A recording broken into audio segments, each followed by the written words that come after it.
Desde el corto está con nosotros Matías Zurt, que siempre nos da las visiones económicas y la información. Matías, buenas noches. Buenas noches, ¿cómo están? ¿Se puede estimar un poco cuál va a ser, no sé, no quiero decir la tragedia, pero la situación económica de desplome a nivel mundial? Y bueno, recién un poco lo que veían era, digamos, hay distintas formas de verlo. Una cosa es ver cuánto cae la bolsa, que es la destrucción de la riqueza financiera, por así decirlo. Otra cosa es pensar si pudiese haber una gran recesión mundial y también un aumento del desempleo y demás. Como decían también recién, ninguna crisis es parecida a la otra, a ninguna otra, digamos. Esta actualmente tiene un componente que a mí me parece bastante diferente porque no es una... A ver, es una crisis económica, pero no es causada por algo económico, porque se generó una burbuja, por ejemplo, como hablaban recién, o porque los inmuebles estaban valuados por encima y se habían dado hipotecas que no se podían pagar, como en el 2000. Este momento es algo más parecido a lo que los economistas llamamos una crisis de oferta. Y eso tiene algo quizás un poco más negativo, que es que las políticas fiscales, monetarias, lo que puede hacer el gobierno desde la política económica es menos efectivo. ¿Por qué? Porque a ver, digamos, lo que está pasando hoy es que la producción del mundo está parada. Está parada porque la gente no puede ir a trabajar, no puede moverse, no puede comerciar, no puede volar, no puede... Entonces, si yo inyecto dinero, si yo bajo la tasa de interés, todas esas medidas que se intentan hacer es cuando lo que está débil es la demanda.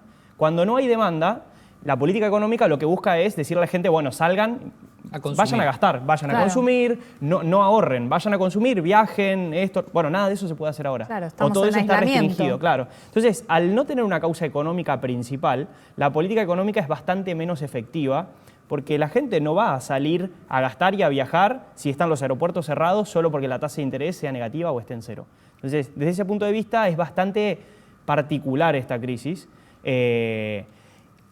¿Cuánto puede llegar a afectar? Bueno, desde que comenzó a caer, por ejemplo, la bolsa de Estados Unidos, la riqueza financiera va cayendo un 27%.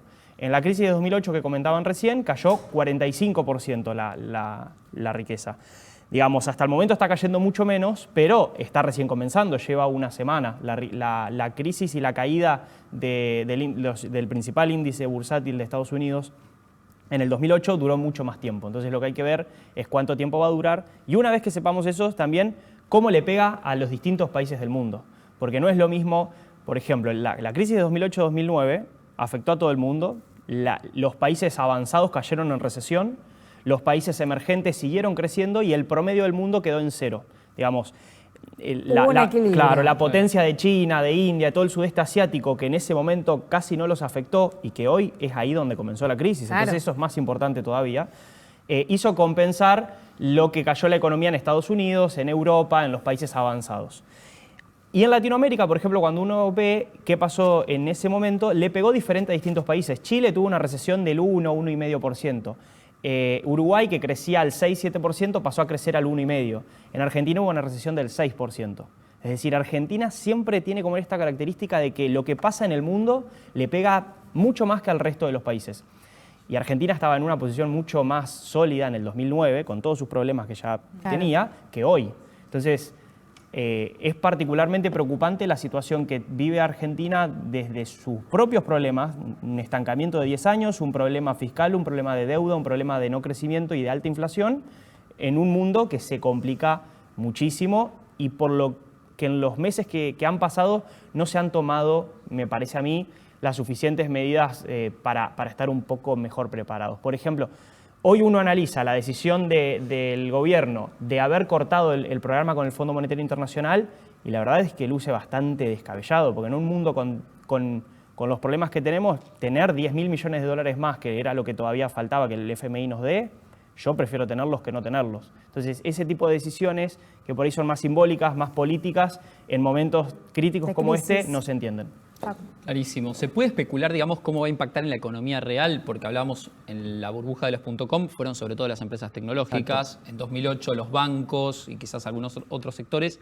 ¿Qué pasa en esta crisis y cómo puede golpear a la Argentina? Bueno, desde ese punto de vista yo creo que esta crisis puede ser un poco más difundida en términos de la economía real, porque digamos, impacta a todos los mercados desde el primer momento. Claro. El otro tipo de crisis, cuando empieza en un sector en particular, obviamente que no se queda ahí, y justamente el problema es el efecto contagio que eso empieza a generar, pero esta crisis en particular afecta a la producción de autos, de celulares, en la construcción, digamos, De toda todo, la acción del humana. espectáculo. Hoy tenías un dato vos, Nicolás, hablabas también de la industria del espectáculo, de la industria de los juegos y demás, que también se vio muy afectada. Sí, Live Nation, que es la empresa número 1, o sea, la empresa que organiza los principales recitales del mundo, o sea, la empresa Madonna, Rolling Stones, Paul McCartney, perdió 44% de su valor al día de hoy y va a continuar perdiendo. Time for Fun también está en la misma. Pero la pregunta que te quería hacer es la siguiente. Creo que hay que remontarse a la Segunda Guerra Mundial como para encontrar un contexto en el cual tengamos una Europa cerrada y no haya comunicación ni de barcos, ni de aviones, ni nada de relaciones comerciales, ¿sí? Son contextos distintos. Eso fue una guerra, esto es una pandemia. ¿Los economistas a nivel mundial están preparados para tener ideas de cómo se reactiva la economía en una situación así? Creo que no, digamos. Como vos bien lo decís, es una situación bastante particular y que el mundo se cierre como se está cerrando hoy es mucho peor que se cierre en el momento de la Segunda Guerra Mundial, porque hoy el mundo está 100 veces más globalizado. O sea, imagínense que lo que está pasando a nivel mundial es como si en Argentina mañana nos dicen no se pueden comerciar entre las provincias. Digamos, ¿cómo? No puedo pasar de capital a... Más o menos así es el nivel de conexión que hoy tiene el mundo. Lo que pasa es que nos parece un poco más lejano, pero cualquier cosa de la que nosotros compramos todos los días tiene partes de todas partes del mundo. Entonces, si eso se traba y digamos, ya, de nuevo, insisto, pasa a no ser un problema económico, es un problema de que no podemos comerciar y no podemos trabajar por temas de una crisis de salud pública, digamos.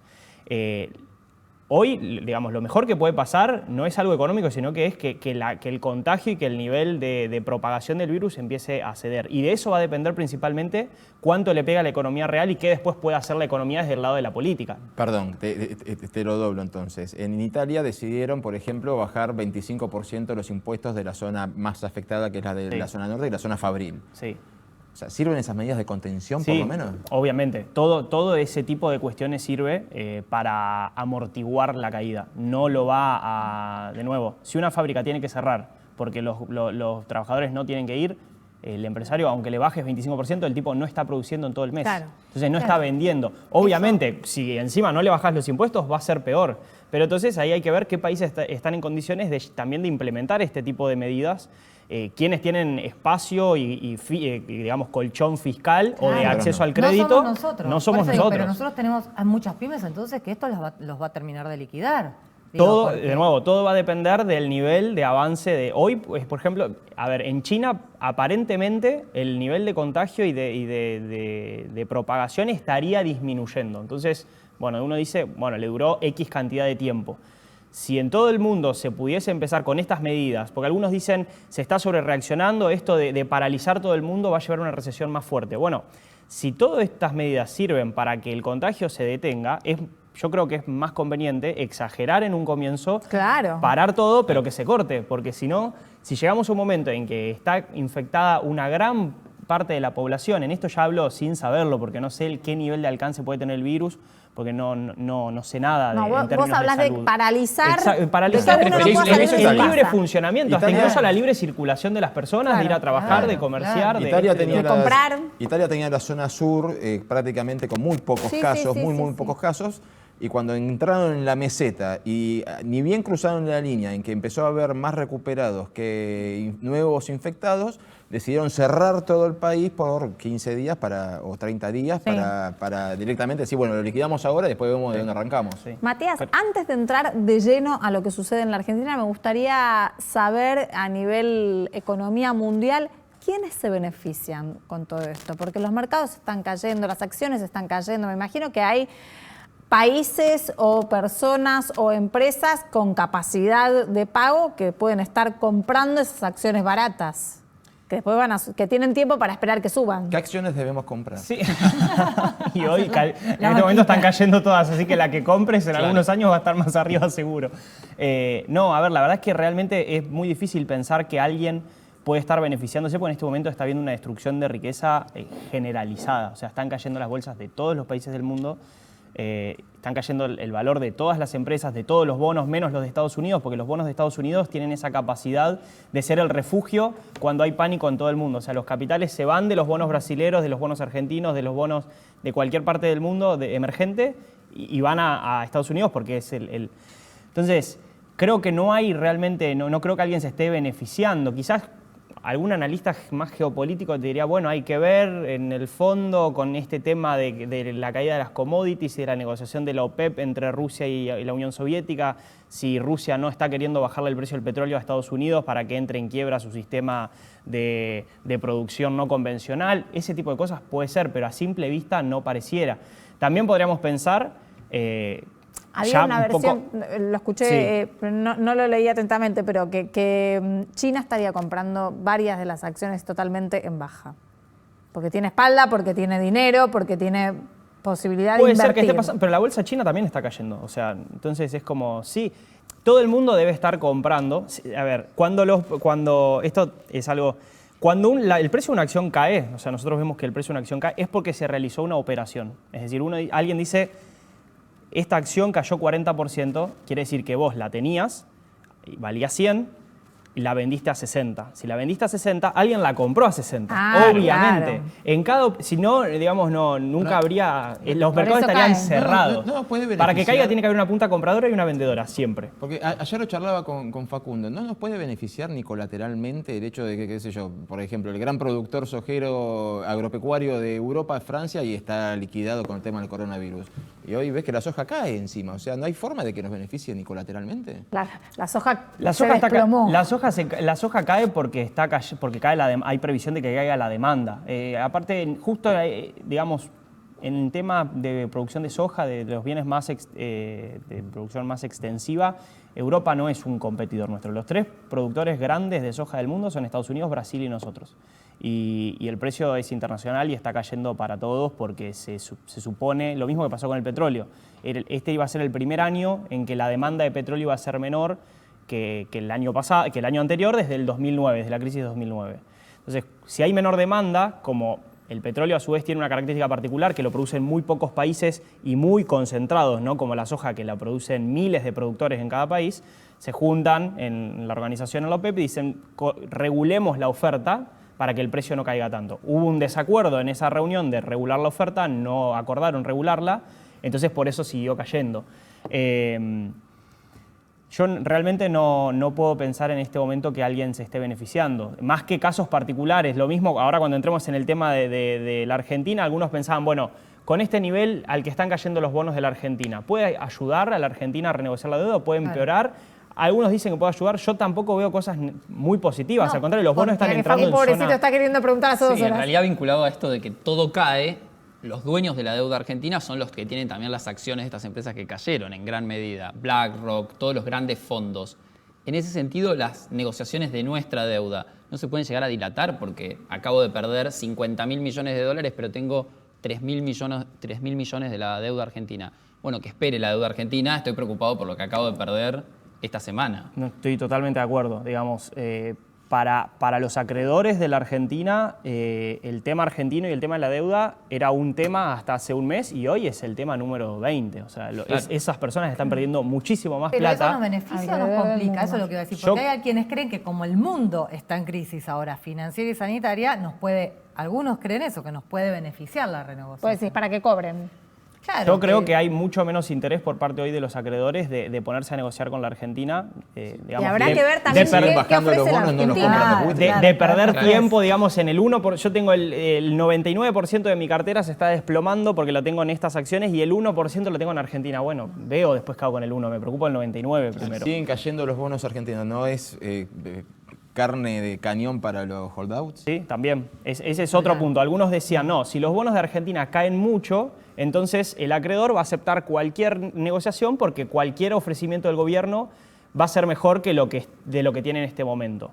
Ahí, en primer lugar, que hay un tema. La comparación de los acreedores y de las personas, de los fondos que manejan bonos, siempre es en relación al resto del mundo. Y hoy cayeron los bonos de muchos países, no solo los de la Argentina. Claro. Entonces, ese mismo pensamiento de voy a comprar este bono que está barato porque después me va a pagar un monto mayor, lo puedo hacer también con Brasil. Entonces, un fondo dice, bueno, me voy a colocar en un bono brasilero porque cayó, entonces lo compro barato y después lo cobro, y a su vez Brasil no tiene en este momento riesgos de default. Entonces, ¿No depende también de qué es lo que va a ofrecer la Argentina? También Si como la Argentina tiene una oferta en este contexto atractiva, bueno, me garantizo esto y después veo cómo organizo el resto. Exactamente, el problema también está en que cuán atractiva es la oferta que puede hacer la Argentina en este tema que siempre habla el ministro Guzmán de la sostenibilidad de la deuda. O sea, básicamente lo que el gobierno y lo que el ministro dice es, hoy Argentina no puede pagar la deuda que tiene. Necesitamos extender los plazos y volver a crecer para generar los recursos que nos permitan pagar esa deuda. Bueno, con este contexto internacional, la probabilidad de que Argentina crezca es menor, no es mayor, que hace un mes o que hace que el año pasado. Entonces, es menos probable que la deuda sea sostenible. O sea, las perspectivas de todo el mundo son peores y las de Argentina en particular también no son mejores. Entonces, yo si hoy soy acreedor de la Argentina, tengo más desconfianza de que va a poder volver a crecer y pagar en un año que la que tenía hasta hace un mes. Porque si los precios de las principales commodities que exportas están cayendo, si sus principales socios son comerciales, quienes les compran las mercaderías como China, el sudeste asiático, están con este problema, y no es muy probable, o no es más probable que antes, que la Argentina crezca. Te iba a preguntar puntualmente, Brasil acaba de devaluar, está el real no a 5 pesos. 5 pesos. 5 reales. 5 reales en realidad el dólar. ¿Qué va a pasar con nosotros entonces? Pues vamos inevitablemente a una devaluación. ¿Qué va a pasar con el dólar y con la inflación? Y bueno, ese digamos, es un problema porque hoy la Argentina tiene un mercado de cambios desdoblado, básicamente. O sea, una cosa es el tipo de cambio oficial, que está muy tranquilo. Estos días había personas que decían, ¿cómo con todo este problema el dólar no se mueve? Bueno, no se mueve porque a ese mercado no accede casi nadie. Claro. Digamos, el contado con liquidez. Exactamente, el contado con liquidez está en 90 pesos, es decir, que tiene una brecha de más del 40% con respecto al oficial, y el blue, que tampoco se estaba moviendo mucho en estos días, está en 82. Entonces, eso sería más o menos los valores que quizás podríamos especular que tendría el oficial si fuera de acceso libre, si estuvieran comprando, si todos pudiésemos comprar libremente dólares. Entonces, lo que está pasando es que si todas las monedas del mundo se devalúan con respecto al dólar, y a su vez Argentina sigue acumulando inflación, aunque después si quieren hablamos si está bajando o no, pero digamos la inflación sigue siendo un problema grande para la Argentina. Argentina en 2 meses tiene la inflación que cualquier otro país tiene en un año.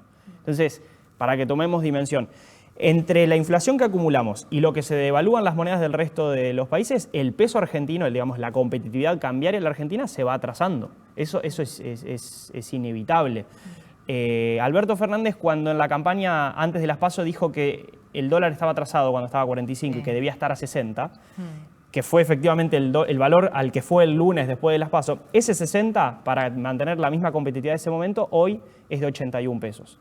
Entonces, el mismo dólar, que sería el que para el equipo económico era de equilibrio en agosto, hoy equivale a 81 pesos. Que es el blue, más o menos. Que es más o menos el blue. ¿Se puede decir en on, porque se dice mucho en off, pero el default está otra vez a la vuelta de la esquina para la República Argentina? ¿O es muy tremendista decir eso? Analicémoslo, digamos, únicamente con datos fríos. Un riesgo país de 3.000 pesos, de 3.000 puntos, es un riesgo país de señal de default. O sea, no es una opinión mía, no, digamos. 3.200. 3.200. O sea, eso es. No. Después podemos decir si va a depender de qué es lo que haga la Argentina, de cómo se encara la negociación, de cómo encaran el programa económico, si van a mostrar realmente un sendero fiscal que vaya a superávit o no. Bueno, un montón de cosas. Pero sin agregarle ningún condimento de opinión, ese número te está diciendo que el nivel de desconfianza es de posibilidad de default. Bueno, gracias. Igualmente de acá al 31 o de marzo o los No, y un primeros poco días de más. abril, realmente va a cambiar todo, porque esto se ve, parece un rating.